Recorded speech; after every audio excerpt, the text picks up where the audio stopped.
उसके बाद अगेन यहाँ पर नॉर्मल ड्रा करेंगे तो अगेन यहाँ 45 डिग्री एंगल बना है, तो ये क्या हो जाएगा दोबारा।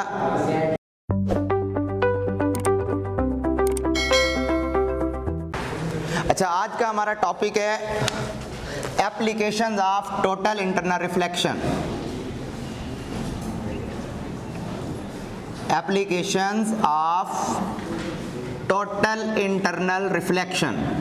अब टोटल इंटरनल रिफ्लेक्शन की एप्लीकेशन पढ़ने से पहले दो तीन बातें जो बेस हैं टोटल इंटरनल रिफ्लेक्शन की वो हमें पता होनी चाहिए, जो कि कल हमने प्रीवियस टॉपिक में पढ़ ली थी। पहले उसमें कंडीशन ये थी कि टोटल इंटरनल रिफ्लेक्शन तब होगी जब इंसिडेंट एंगल क्रिटिकल एंगल से बड़ा होगा।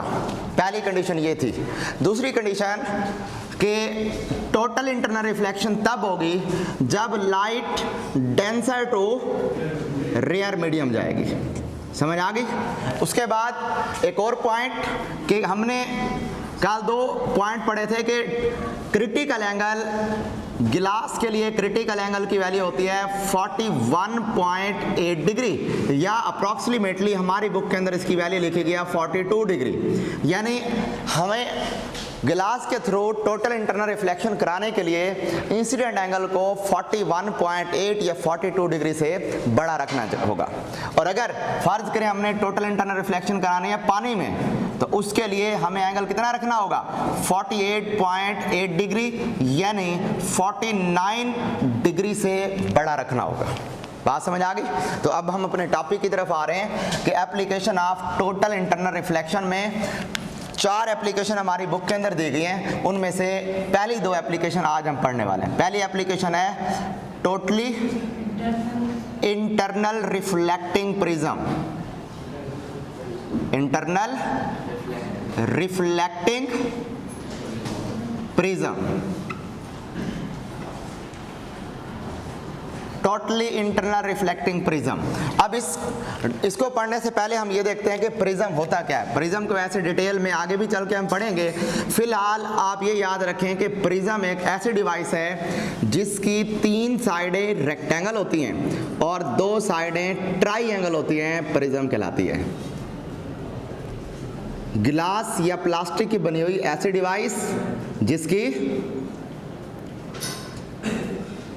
3 साइडें रेक्टेंगल। कभी आपने झोंपड़ी देखी है? इस तरह से झोंपड़ी बिल्कुल सेम ऐसी होती है। इसकी ये वाली साइड देखें रेक्टेंगल, इधर वाली साइड भी रेक्टेंगल, और नीचे जो बेस बनी है ये भी रेक्टेंगल, जबकि 2 साइडें हैं जो कि क्या है हमारे पास ट्राइएंगल। तो ऐसे गिलास या प्लास्टिक की बना हुआ ऑब्जेक्ट जिसकी 3 साइडें क्या हो रेक्टेंगल और 2 साइडें क्या हो हमारे पास ट्राइएंगल, वो क्या कहलाएगा? प्रिज्म कहलाएगा। ये प्रिज्म की बेसिक सी डेफिनेशन है। अब इस प्रिज्म को हमने किसके अंदर यूज करना है? Totally internal reflecting prism. Totally internal reflecting prism में पहला पॉइंट यह है कि हमने प्रिज्म को रोटेट इस तरह से रोटेशन करानी है कि इसके अंदर 90 डिग्री और 180 डिग्री एंगल पर हमें रिफ्लेक्शन करानी है। कितने एंगल पर? 90 और 180। तो ये हमारा टारगेट है 90 डिग्री पर 180 डिग्री। तो सबसे पहले हम ये देखते हैं कि 90 डिग्री पर और 180 डिग्री पर रिफ्लेक्शन करा के हम इस टोटली इंटरनल रिफ्लेक्टिंग प्रिज्म को डेली लाइफ में कहाँ यूज़ करते हैं। अगर हम इसकी डेली लाइफ एप्लीकेशन की बात करें तो ये डेली लाइफ एप्लीकेशन में कैमरा में भी इस्तेमाल हो सकता है, इस तरह ये पेरिस्कोप के अंदर भी इस्तेमाल हो सकता है। कैमरे के मुतालिक तो आप जानते हैं पेरिस्कोप क्या होता है जी। पेरिस्कोप एक ऐसी, साइड में देखें जरा, आपको तस्वीर नजर आ रही है पेरिस्कोप की। पेरिस्कोप एक ऐसी डिवाइस है जो कि ज़्यादातर जंगों में इस्तेमाल होती है। जैसे फ़र्ज़ करें इस रूम में ये जंग हो रही है यहाँ पर, और इस रूम के अंदर कोई बंदा बैठा हुआ है, वो उसने जी बाहर देखना है कि बाहर कोई दुश्मन वगैरह तो नहीं है। अब वो ये भी चाह रहा है कि मैं खुद को बाहर ना भेजूँ, तो वो यहीं से ठहर कर ही बाहर देख सकते हैं कि गैलरी में कोई है या नहीं। जैसे जंगों में मोर्चे बने हुए होते हैं ज़मीन पर, तो उस मोर्चे के अंदर बैठे हुए हैं सिपाही, बैठे हुए हैं फौजी, और वो ये चाह रहे हैं कि हम ऊपर ना निकलें और ज़मीन पर देख लें कोई दुश्मन वगैरह है या नहीं है। तो उस चीज़ को ज़मीन से बैठकर जिस डिवाइस की मदद से देखेंगे उसका नाम क्या होगा? पेरिस्कोप। और इसको बनाना बहुत ज़्यादा आसान है, यह भी हम आगे चल के देखते हैं। उसके बाद ये ये बिनॉकुलर्स यानी दूरबीन में इस्तेमाल होती है। इसको बाइनोक्यूलर भी पढ़ते हैं या बिनॉकुलर भी प्रोनाउंस करते हैं, दूरबीन। इस तरह इसको हम यूज़ कर सकते हैं टेलीस्कोप के अंदर भी, ये टोटली इंटरनल रिफ्लेक्टिंग प्रिज्म को टेलीस्कोप में भी इस्तेमाल करते हैं। और भी बहुत से यूजेस हैं, लेकिन आप ये 3-4 यूजेस याद रख लेंगे कि कहाँ कहाँ इस्तेमाल होते हैं। कैमरा, पेरिस्कोप, बिनॉकुलर्स और टेलीस्कोप एटसेट्रा आगे लिख देंगे। अच्छा, अब हमारी बुक में पेरिस्कोप और बिनॉकुलर्स इन दो की एप्लीकेशंस को एक्सप्लेन किया गया है कि ये जो टोटली इंटरनल रिफ्लेक्टिंग प्रिज्म है ये पेरिस्कोप और बिनॉकुलर में कैसे इस्तेमाल होता है ये बताया गया।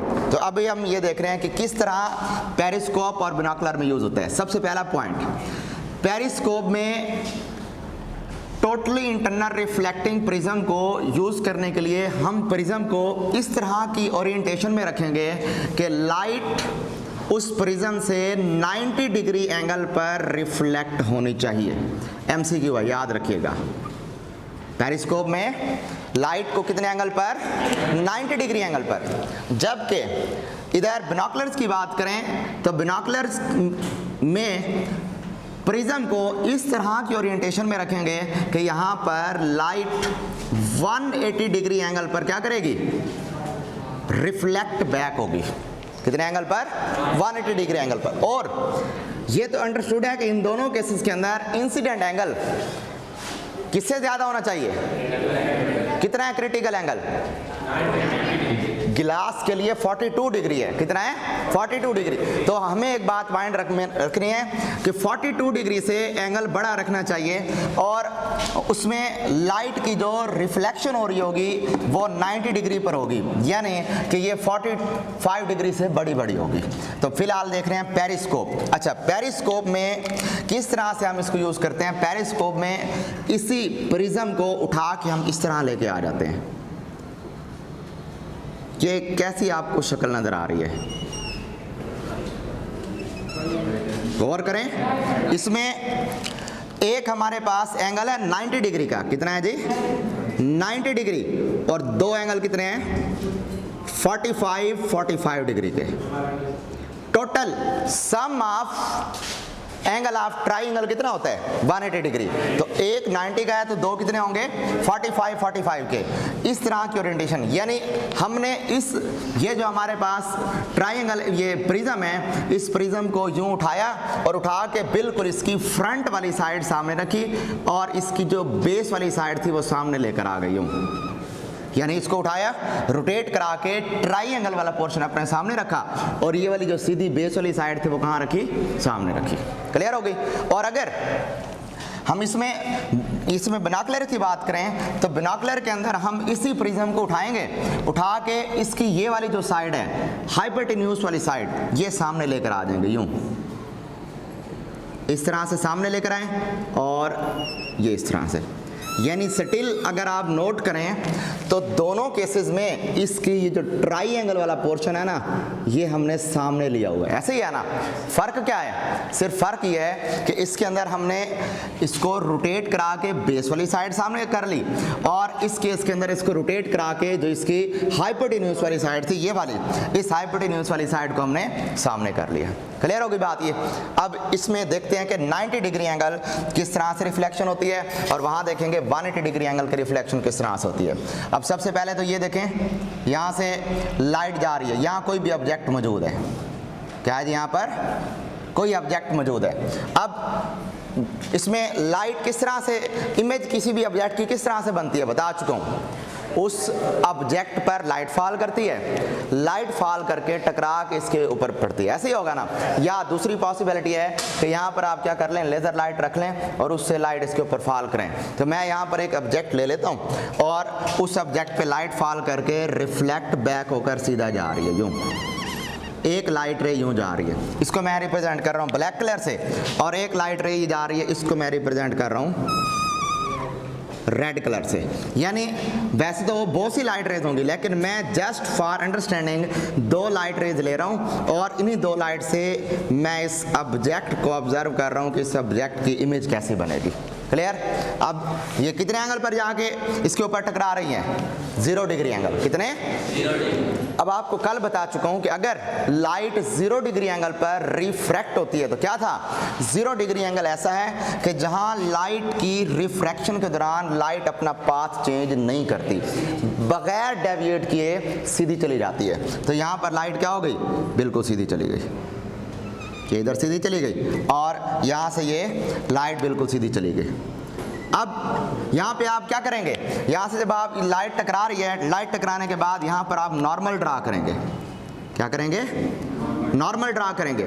नॉर्मल ड्रा करने के बाद जब हम चेक करते हैं तो हमें पता लगता है कि यहाँ लाइट 45 डिग्री एंगल पर टकरा रही है, यहाँ भी लाइट 45 डिग्री एंगल पर टकरा रही है। हम पढ़ चुके हैं कि अगर angle of incident critical angle से बड़ा हो, यानी ये 42 डिग्री एंगल है क्रिटिकल एंगल, जबकि यहाँ लाइट कितने एंगल पर टकरा रही है? 45 डिग्री, क्या होगा? टोटल इंटरनल रिफ्लेक्शन का फिनोमेना होगा, वो ना इसमें क्या कहते हैं रिफ्रैक्शन का फिनोमेना शो नहीं करेगी। तो अब ये जितने एंगल पर यहाँ से रिफ्लेक्ट हुई है, टकराई है, टकराने के बाद उतने ही एंगल पर रिफ्लेक्ट बैक होगी। 45 डिग्री पर टकराई है तो 45 डिग्री पर ये वापस आ जाएगी। यहाँ पहुंची, अगेन यहाँ पर देखें 0 डिग्री एंगल पर मौजूद है और 0 डिग्री एंगल पर लाइट बगैर डेविएट किए सीधी चली जाती है। तो यहाँ पर ये हमारे पास पहली जो ब्लैक कलर वाली लाइट थी वो यहाँ आ गई। जबकि रेड की बात करें, रेड भी 45 डिग्री इंसिडेंट एंगल बना रही है। It mean this angle is also greater than critical angle, so it will also reflect internally, यानी इसमें भी टोटल इंटरनल रिफ्लेक्शन का फिनोमेना होगा। जब यहाँ पहुंची 0 डिग्री एंगल, अगेन ये बगैर डेविएट किए कहाँ चली जाएगी? सीधी चली जाएगी। बात समझ आ गई? तो अब यहाँ गौर करने वाली बात क्या है कि इस जगह पर आपके पास ये इमेज बन गई है। क्या हो गया है? इस जगह पर इमेज बन गई है। क्या गौर किया आपने कि जैसा ऑब्जेक्ट था वैसी ही इमेज बनी है। किस तरह की? इरेक्ट इमेज बनी है। कैसी? इरेक्ट, यानी सीधी इमेज बनी है। ये एमसीक्यू आती है और आपकी बुक में इसके अंदर इनली लिखा हुआ एमसीक्यू आती है कि which type of image is formed by periscope. अब पैराग्राफ के अंदर तो लिखा ही नहीं है इरेक्ट बनती है या इन्वर्टेड बनती है। अब यहाँ से हम नोट कर रहे हैं कि ये देखें बिल्कुल सीधी ही बन रही है, यानी ऊपर ये ब्लैक थी, यहाँ पर भी हमारे पास क्या ब्लैक है, तो इससे बनने वाली इमेज कैसी है? इरेक्ट है। ठीक हो गया। इसी मैकेनिज्म को हम कहाँ यूज करते हैं? पेरिस्कोप के अंदर। पेरिस्कोप में कैसे यूज करते हैं? पेरिस्कोप देख रहे हैं। पेरिस्कोप एक्चुअली हमारे पास एक ऐसी डिवाइस है जिसमें हम नीचे से बैठकर ऑब्जर्वेशन कर सकते हैं। ये एक पेरिस्कोप बना लिया हमने। पेरिस्कोप आप अपने घर में होममेड पेरिस्कोप भी बना सकते हैं। पेरिस्कोप बनाने के लिए ज़रूरी नहीं है कि आपके पास प्रिज्म हो, प्रिज्म की बजाय आप मिरर भी यूज़ कर सकते हैं और इसकी यूट्यूब पे बहुत सी वीडियोस मिल जाएंगी जिससे आप पेरिस्कोप बना सकते हैं। एक कागज़ के एक वो ले लें, ये गत्ते का सारे ये साइडें आप उसकी हार्ड शीट की बना लें। उसके बाद इसमें 2 मिरर रखने होते हैं 45 डिग्री एंगल पर, एक यहाँ पर और एक इस जगह पर। 45 डिग्री एंगल पर 2 मिरर रखने के बाद अब यहाँ पर अंदर ज़मीन में मोर्चे के अंदर कोई बंदा बैठा हुआ है और वो बाहर देखना चाह रहा है कि बाहर यहाँ कोई है या नहीं है। तो इन केस बाहर यहाँ इसमें सरफेस पर यहाँ कोई भी, ये यहाँ हमारे पास ज़मीन की जो सरफेस है ना वो ये है। अब ज़मीन की सतह पर फ़र्ज़ करें यहाँ कोई भी आदमी मौजूद है, उसको हमने ऑब्ज़र्व करना है कि वो है या नहीं। पहला काम क्या होगा? रोशनी उसके ऊपर फॉल करेगी, टकराने के बाद वही लाइट रेज कहाँ जाएंगी? अब मैं चूंकि इसका साइज इतना है तो मैं इसको ऑलमोस्ट उतने साइज का ही बना देता हूँ। ऑब्जेक्ट का साइज इतना बना दिया, लाइट आई, टकराई, टकराने के बाद वही लाइट रेज एंटर हो रही है इसके अंदर। बात समझ आ गई?